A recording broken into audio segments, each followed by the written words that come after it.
안녕하세요. 저도 이곳 사연 게시판을 참 자주 보는데요. 4년 전 위암 수술 받고 회복하면서 이곳이 많은 위안이 되었습니다.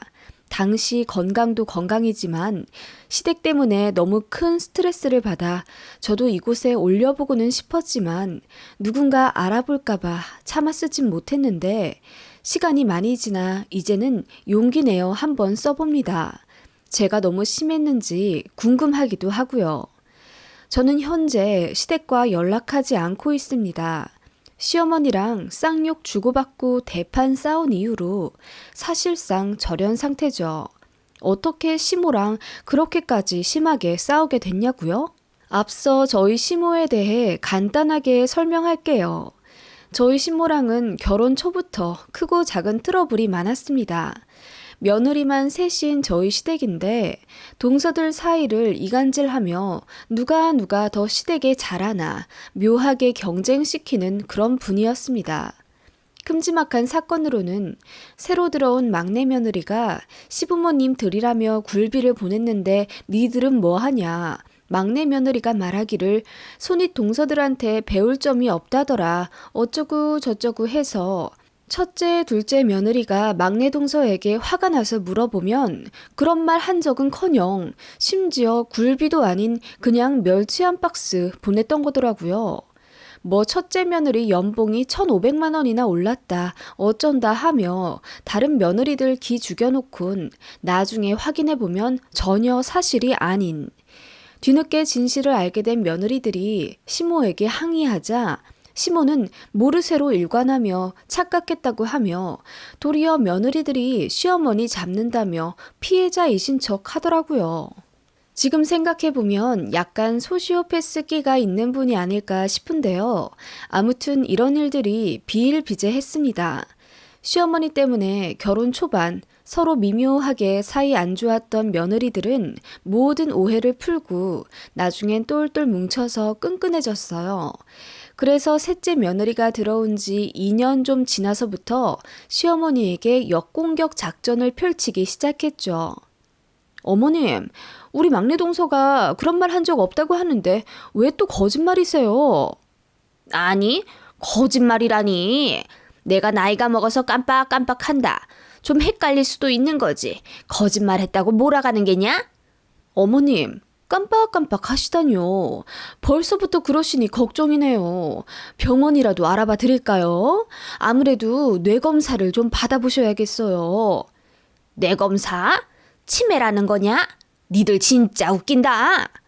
하시며 속상하다고 아들들한테 하소연하셨습니다. 이 과정에서 시모는 며느리들에게 깊은 앙심을 품게 되신 것 같아요. 사실 안 그래도 시어머니 때문에 형제들 모두 부부싸움을 자주 했거든요. 특히 막내 서방님 부부 사이가 심각하게 좋지 않았습니다. 막내 동서가 저에게 시어머니 너무 싫다고 하소연도 많이 했었는데 둘이 몇 년 동안 사내에 만에 싸우다가 결국 이혼하더라고요. 그래서 막내 서방님은 이혼 후에 시어머니를 아예 안 보고 삽니다. 첫째 아들인 형님네는 호주로 이민을 가게 됐고요. 그 불똥이 고스란히 저에게 튀었죠. 솔직히 막내 아들네가 그렇게 되면 아무리 어른이라도 본인 잘못을 좀 뉘우치고 변할만 하지 않나요? 저희 시어머니는 막내 서방님이 이혼한 이유가 며느리들이 제대로 집안 컨트롤을 못해서라며 저희 탓을 또 하더라고요. 니들이 잘 좀 해서 막내 동서를 달랬어야지. 손이 동서들이 돼가지고 막내가 그렇게 이혼할 때까지 손을 놓고 있었다냐? 형제 식구들이 잘 되면 어머님 덕분, 못하면 다 저희 며느리들 탓이라며 그렇게 결혼하고 15년 넘게 괴상한 시어머니로부터 스트레스를 엄청 받고 살았습니다. 아들들도 어머니에게 진절머리는 나지만 솔직히 아들 셋 모두 괜찮은 대학 들어가서 밥벌이 잘하고 살거든요. 그렇게 만드신 공이 솔직히 말해 시어머니십니다. 시아버지는 공무원 생활을 오래 하셨긴 했지만 친구들을 워낙 좋아해서 술값으로 거의 돈 다 써버리시고 퇴직하고 나서는 그나마도 모은 돈을 몽땅 주식으로 까먹어 버리셨어요. 실질적인 가장 노릇은 시어머니가 하셨고 교육열이 높으셔서 새 아들 모두 잘 가르쳐 놓으셨습니다. 그런 점 때문에 솔직히 본인 어머니가 이상하다는 걸 알면서도 자식들 입장에서는 매몰차게 뭐라고 할 수가 없었던 거죠. 시어머니가 사실상 아들들한테는 끔찍했으니까요. 그리고 조금이라도 반항하면 시어머니는 거의 식음을 전폐하며 머리 싸매고 방을 한 발자국도 안 나가십니다. 고집이 대단하세요. 그래서 형제들이 택한 생존 방법은 어머님 앞에선 어머님 편을 들고 부인 앞에선 부인 편들기였어요. 참 저희 부부도 많이 싸우긴 했는데 애들도 생기고 나이도 먹으니 그냥 좋은 게 좋은 거라고 어차피 변하지 못할 시어머니시니 서로 적당히 위로해가며 최대한 평화를 지키며 살게 되었어요. 며느리들 잡기에 가장 좋은 주제는 뭐니 뭐니 해도 우리 아들 밥 뭐 해 먹이고 사는지에 대한 관심이죠. 시어머니는 막내 아들이 이혼하고 첫째 아들네가 호주로 이민 간 이후부터 더욱 저희 집에 집착하기 시작하셨습니다. 저희 애들 초등학교 들어갔을 때는 손자들 보며 살고 싶다고 저희 아파트 단지 옆동으로 이사도 오실 정도였습니다. 무려 시어머니 혼자서요. 저 몰래 부동산 왔다 갔다 하시더니 저희 아파트 단지 제일 작은 평수에 전세로 들어오셔서 4년이나 살다 내려가셨습니다. 그래서 저희 애들을 봐주셨냐고요? 아니요. 그냥 애들 귀여운 재롱만 잔뜩 누리시곤 애들 한 번 제대로 봐주신 적이 없습니다. 무조건 저 있을 때 같이 애들 보려고 하셨고 혼자서는 절대 안 보시더라고요. 그리고 잔소리는 또 얼마나 심했겠어요. 저희 집 어린 둘째 꼬드겨서 집 비번 알아낸 다음 그냥 화장실 드나들듯 저희 집에 오고 가셨습니다. 반찬 한 번 제대로 주신 적도 없으면서 냉장고는 왜 또 그렇게 자주 열어보시는지. 얘, 냉동실에 이거 뭐니? 네, 그거 강된장이에요. 애들이 거기다 비벼 먹는 거 좋아해서 소분해서 냉동해 놓은 거예요. 강된장? 네 남편은 이렇게 자작한 거 별로 안 좋아한다. 국물 많은 걸로 좀 해놔. 애들 먹으라고 한 거예요. 그리고 남편도 좋아하던데요? 먹을 게 없으니까 먹겠지. 우리 아들은 비벼 먹는 거 안 좋아해. 와이프 때문에 입맛도 강제로 변했구먼. 어머님, 무슨 말씀을 또 그렇게 하세요? 누가 들으면 저희 남편 제대로 먹지도 못하고 사는 줄 알겠어요. 그리고 애들 앞에서 제발 그렇게 좀 말씀하지 마세요. 뭐? 에휴, 남들은 아들 셋 있다고 효도 받으면서 살겠다 하던데 아들이고 며느리고 죄다 애미 무시나 하고 있는데 사람들은 알까 몰라. 어머님, 진짜 왜 그러세요? 어머님은 그런 식으로 저를 참 많이도 긁으셨죠. 물론 저도 내내거리며 살진 않았죠. 할 말은 다 하고 살긴 했지만 시어머니는 참 지독하셨습니다. 오죽하면 시아버지도 두 손 두 발 다 들고 집 나가 살고 계시겠어요. 두 분은 저런 상태세요. 따로 사십니다. 남편도 그런 시어머니 때문에 제가 힘들어 한다는 걸 잘 알고 있었고 되도록이면 제 편을 들어주려고는 했죠. 가뜩이나 애들이 머리가 커지기 시작하면서 본인 할머니가 괴팍하다는 사실을 인지해갈 정도였으니까요. 시간이 점점 흐르면서 시어머니는 본인이 외톨이가 되었다는 걸 철저하게 느끼시곤 더욱더 심술을 부리시곤 했어요. 어느 순간 그 타겟이 오롯이 제가 된 것 같더라고요. 결혼 생활하며 시간이 지날수록 저도 어머님께 할 말 다 하고 살고 이따금 전화도 안 받았거든요. 그리고 명절에 저한테 헛소리하며 또 속 긁으시면 그냥 그 자리에서 일어나서 집에 온 적도 있어요. 애들도 남편도 두고 저 혼자. 솔직히 십수년 동안 별 사건이 다 있었는데 어머님이라고 저를 좋아하시겠어요? 미운 정도 아니고 그냥 제가 미우신 것 같더라고요. 그래도 남편이랑 애들 덕분에 이혼 생각까지는 하며 살진 않았지만 시어머니로부터 시집살이를 겪으면서 받은 스트레스는 정말 무시 못했습니다.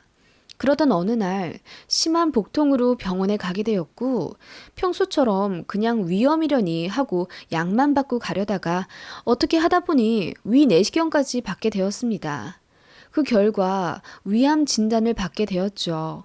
중학생, 초등학생인 저희 아이들이 제일 먼저 생각나더라고요. 그래도 그나마 천원인 것은 암 형성 초기에 발견되었다는 사실이고 수술로 어느 정도 긍정적인 치료를 기대할 수 있다는 것이었습니다. 그래도 제가 암이라는 사실은 참 하늘이 무너지는 충격이었습니다. 가족력도 없었기에 저희 친정 역시 난리가 났었죠. 제 인생 중 유일하게 스트레스 많이 받은 게 바로 시어머니와의 갈등인데 그런 고부 갈등으로 인한 스트레스로 암이 유발된 것은 아닐까 하시며 친정 부모님이 정말 많이 슬퍼하셨습니다. 그래서 저 암 수술하고 나서 저희 남편이 친정에 불려간 적도 있어요. 시어머니로부터 다시는 스트레스 못 받게 하라고. 안 그러면 이혼시키고 애들까지 저희 친정 부모님이 다 데려와 키우시겠다면서 그야말로 엄포를 놓으셨습니다. 남편도 눈물로 후회하며 그동안 일에 바빠 은근히 저와 시어머니와의 상황을 외면했던 지난날을 사과했어요. 미안해. 내가 중간에서 더 잘했어야 했는데 정말 미안해. 됐어. 암 걸린 게 꼭 어머님 때문이라는 증거도 없는데. 아니야. 당신 우리 엄마 때문에 스트레스 많이 받아 했잖아. 내가 정말 미안해. 이제부터 정신 똑바로 차리고 중간 역할 잘할게. 나 믿어줘. 그러니까 수술 잘 받고 이제부터 더 건강해지자. 남편은 그렇게 앞으로 평생 제 편이 되어주겠다며 눈물로 약속했고 저는 암 진단 받은 그 다음 주에 바로 입원해 검사받고 수술을 받게 되었어요. 펫CT 찍어서 다른 곳 전이된 사실 없다는 것까지 확인한 뒤 그렇게 수술 잘 마치고 열흘 만에 집에 돌아왔습니다. 그래도 수술은 수술인지 온몸에 기력이 하나도 없고 너무 힘들더라고요. 며칠 동안 내내 굶다 미음 조금 먹기 시작했으니까요. 그동안 아들놈들이 빈집 엉망으로 해놓을 거라 생각했는데 문 열자마자 깜짝 놀랐네요. 그래도 제 엄마 아프다고 지들끼리 제목까지 열심히 대청소 해놨더라고요. 그거 보고 얼마나 울었던지. 아무튼 그렇게 수술받고 회복하면서 친인척들 위로 전화를 참 많이도 받았네요. 미국 간 형님이 이혼한 저희 막내 도련님 전처한테까지 연락을 하셨나 보더라고요. 전 막내 동서가 울면서 전화 왔더라고요. 그래도 며느리들 사이는 꽤 각별했거든요. 그런 와중에 시어머니는 딱 한 번 문자로 수술 잘 받거라. 메시지 온 것 말고는 병문안 오시거나 전화도 일체 안 하시더라고요. 입장 바꿔서 만약 시어머니가 암 수술을 받으셨는데 며느리인 제가 그렇게 행동했다면 어머니 아마 뒷목 잡고 쓰러져서 중내산해 하시고 저에게 쌍욕을 퍼부으실 뿐입니다. 아무리 그래도 가족인데 너무하단 생각이 들더라고요. 그래도 남편과 아이들 덕분에 편히 쉬면서 회복 잘 해가고 있었습니다. 일상생활도 어느 정도 예전만큼 할 수 있게 되었을 때 시어머니가 갑자기 찾아오셨어요. 저 수술하고 나서 걱정돼서 오셨나 보다 생각이 들었고 그동안 연락 안 하셨다는 서운함을 잠시 잊은 채 어머님을 잘 맞이해드렸습니다. 그런데 제가 암 수술을 받기 전과 너무나도 똑같은 태도이시더라고요. 제 얼굴 보자마자 그래, 수술 받느라 고생했다. 이제 아프지 말거라. 한마디 하시더니 가방을 내려놓기가 무섭게 또다시 냉장고를 열어 에휴, 이건 뭐 어른이 먹을 음식은 하나도 없네. 죄다 환자 음식 아니면 애들 것뿐이라니. 하시며 혀를 차시는 거예요. 네? 그게 무슨 말씀이세요, 어머님? 아니, 그렇잖아. 솔직히 말해서 네가 죽을 병 걸린 것도 아니고 암 초기에 수술한 거면 그냥 작은 혹덩어리 하나 떼어낸 거잖니. 네가 항암을 해서 힘이 쭉 빠져 기어다니는 것도 아닌데 아범 먹을 건 좀 잘해줘야 하지 않겠니? 네? 어머님, 제가 초기였던 건 맞지만 그래도 암 수술이었고 이제 겨우 죽 조금 소화시켜요. 그러니까 진작 네가 몸 조심했어야지. 대번 전처럼 호통치시는 시어머니였습니다. 그리고 아무렇지 않게 소파에 누우시더니 애들 오는 거 보고 저녁까지 먹고 가겠다며 눈을 붙이시더라고요. 저더러 저녁까지 차리라 이거였죠. 저녁은 무슨 아직 기력이 딸려서 애들 밥도 제대로 못 챙겨주는데 제가 이 와중에 시어머니 저녁상까지 차려드려야 하나요?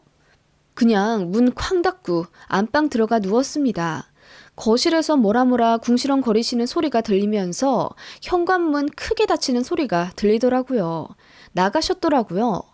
그 일이 엄청 화가 나셨는지 시어머니는 집에 돌아가시자마자 문자로 저에게 막 뭐라 퍼부으시더라고요.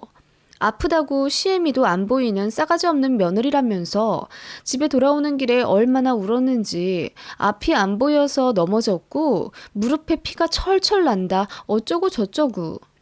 그렇게 아프신데 문자는 어떻게 그렇게 길게 쓰셨는지 그냥 답장도 안 하고 남편에게 넘겼습니다. 남편은 문자 보자마자 얼굴이 벌개지며 바로 시어머니에게 전화하며 제발 그러지 좀 말라고 화내더군요. 그러면서 이제 집에 오지 마시라고 큰 소리 치면서 남편이 끊었고 그렇게 그날은 마무리된 듯 했습니다. 그런데 며칠 뒤 정말 황당한 사건이 일어나죠. 시어머니가 웬일로 저에게 택배 보냈으니 잘 챙겨 먹으라는 문자를 보내시더라고요. 그리고 이튿날 정말로 무거운 아이스박스가 하나 도착했습니다. 어머님이 웬일인가 싶었고 드디어 본인이 너무 하시단 걸 깨달으셨나 하는 생각이 들었어요. 이렇게 저 챙겨주신 적 처음이었거든요. 아이스박스를 열어보는데 뭔가 매캐한 냄새가 나더라고요. 이게 뭔가 하고 활짝 열어본 후 저는 깜짝 놀라 입이 다물어지지 않았습니다. 매운 불족발 2kg에 쑥떡 한가득, 닭똥집 튀김, 수제 돈가스 등등 제가 먹지도 못할 것들이 한가득 들어있더라고요. 어쩜 귀신같이 맵고 기름지고 소화 안 되는 것만 골라 넣으신 건지 너무 황당하고 소름이 끼쳐서 손이 덜덜 떨리더라고요. 저에게 온 택배가 맞나? 혹시 옆집으로 가야 할 택배를 잘못 연 것은 아닐까 싶어서 택배 송장까지 다시 확인할 정도였습니다. 이윽고 분노가 치밀어 올랐고 시어머니에게 바로 전화했습니다. 어머님, 이 택배 저 먹으라고 보내주신 거예요? 받았니? 잘 받았다는 인사를 너는 이렇게 앙칼지게 하니? 네? 위암 수술하고 한 달도 안 된 저한테 매운 불족발을 먹으라고 보내신 게 정말 맞다고요? 그래, 그거 포장한다고 고생했는데 안 터지고 잘 갔지? 어머님, 진짜 해도 너무하신 것 아니에요? 제가 참다 못해 소리를 질렀습니다. 그러자 시어머니도 똑같이 소리를 지르시며 본인이 뭘 잘못했냐고 되려 따지시더라고요. 그리고 덧붙이는 말이 내가 너 먹으라고 보낸 거랬니? 잘 챙겨 먹이라고 보낸 거잖아, 네 남편.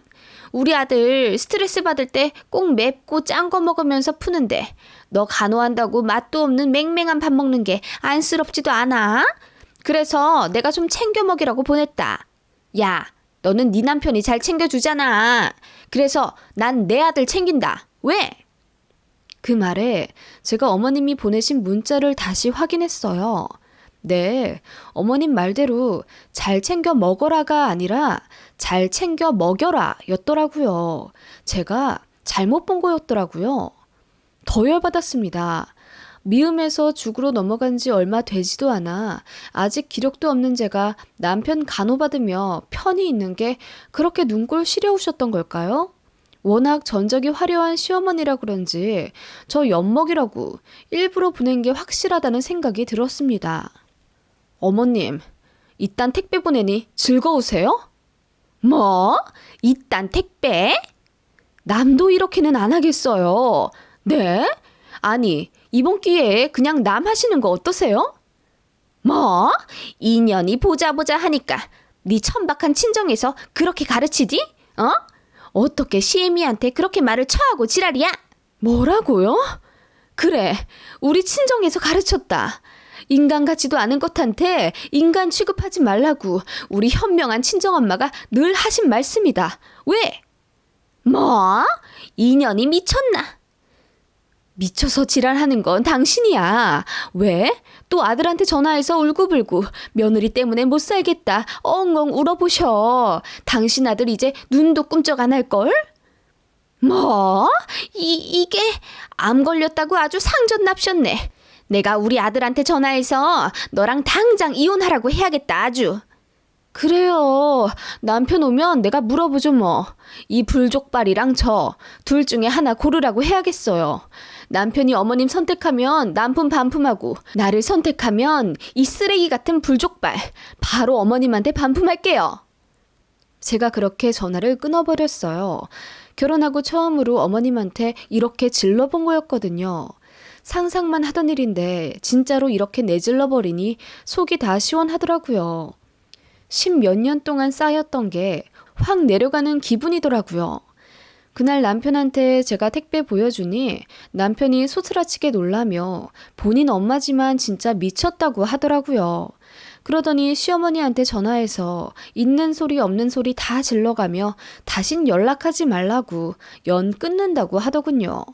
네, 그리고 그 불족발 가득 들어있어 쳐다보기도 싫었던 택배는 고스란히 시어머니 집으로 반품해버렸어요. 한여름이라 다 상해서 도착했겠죠. 시어머니도 자존심 상했는지 그 이후로 연락 없고요. 저도 아예 차단해버렸어요. 그 이후로 그 심술보 가득한 얼굴 안 봐서 좋고 그동안 뭐 때문에 그렇게 참았는지 제 자신이 한심하더라고요. 저 하나 참으면 모두가 평화롭다는 생각에 최대한 참고 살았는데 그럴 필요가 없었다는 걸 너무 뒤늦게 알게 되었습니다. 지금은 남편과 아이들 덕분에 건강관리 잘했고 주 3일 운동도 다니면서 이전보다 더 활기차게 생활하고 있습니다. 아직 산정특례자이지만 조금만 더 있으면 완치 판정 받네요. 시어머니는 가족들 아무도 연락이 안 닿아 혼자 외롭게 지내신다고 하더라고요. 저도 시고모님께 들은 바예요.